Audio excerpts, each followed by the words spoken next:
The following program contains mature subject matter. Viewer discretion is advised. It seems like a new smartphone app is popping up every single day, making a parent's job of monitoring kids' online safety even harder.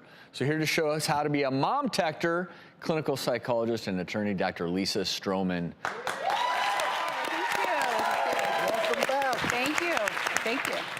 This is a tough business. So what's cool is you have some tips on what parents can really look out for to keep everyone safe. Yeah, it is overwhelming. I'm a parent, so I have 2 kids in this field, and growing up with them, trying to navigate online. I'm just here to try to help all of us understand what we can do to keep our kids safe. So what's the first tip?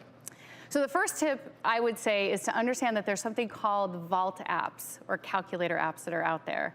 We should all know that these are apps that you can download on your phone that literally keep us all of our digital stuff, our pictures and our videos. They even have browsing capabilities behind it. So if as a parent, if I have a monitoring tool on my phone, you actually cannot see what they're browsing and doing online. So it looks like a calculator. Absolutely looks like a calculator. And in fact, if you as a parent go in and start to use it, and it's actually one of these calculator apps, and you punch in the wrong code, it will secretly take your picture and notify the child. And I mean, Snooping on your kid. Yes. So then behind this app, they're hiding photos. They're able to browse without you knowing what they're looking at, and you can't detect it even if you have that software on your own. No, it does not. It actually it cloaks what's inside of that. And what is terrifying to me is that the average age children now are viewing pornography is 8, and chronic viewing is 11. So average, so that means younger, too. So they're hiding these within those apps. So I think I need to go now and check my kid's phone. And that's another reason why we have to be better about sex education, because at that age, if that's where they're learning about the birds and the bees, that's not the best source, I don't think. Terrible source. Awful. Wow. Yeah. Okay. Well, now that everyone's deleting their children's calculator from their phone, what is next that we got to look out for? The next one, to me, is equally difficult to appreciate, I think, as a parent, because kids think it's so fun, but it's live streaming apps.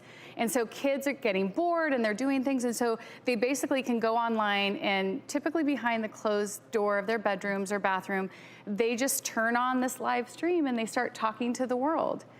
But the new part of these live stream apps is that they actually are also giving digital currencies to these kids.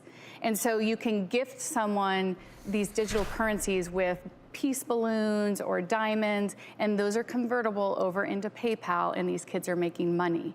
And so what do they have to do to earn the money? Like what kind of tasks? Great question. A lot of times on most of the live streaming app, there's a live chat screen that's on there, and on that chat screen, they're directed to do certain things. And as you can imagine, you can have a young child on there who says, "You're pretty, you're cute, could you do this?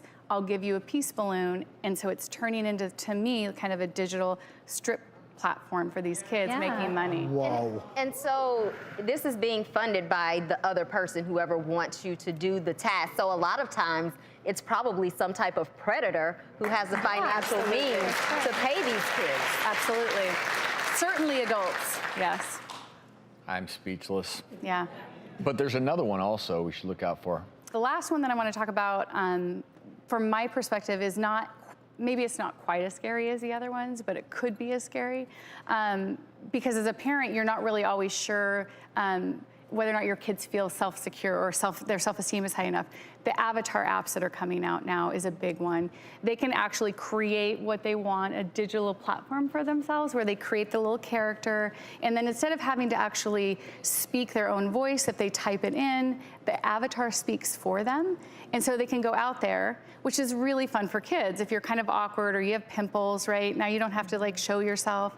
But in one of the most recent apps that's coming out, there's geo-gamification, which is a fancy word, but it means that you're actually identified on a map and they're told who's around them. And then they pop up all of these random strangers, and so you can understand you've got all these kids trying to have fun with their little avatars, and tons of potential pedophiles and things like that coming on trying to meet them. As avatars, trying to meet them in avatar form. In avatar form, so they have no idea.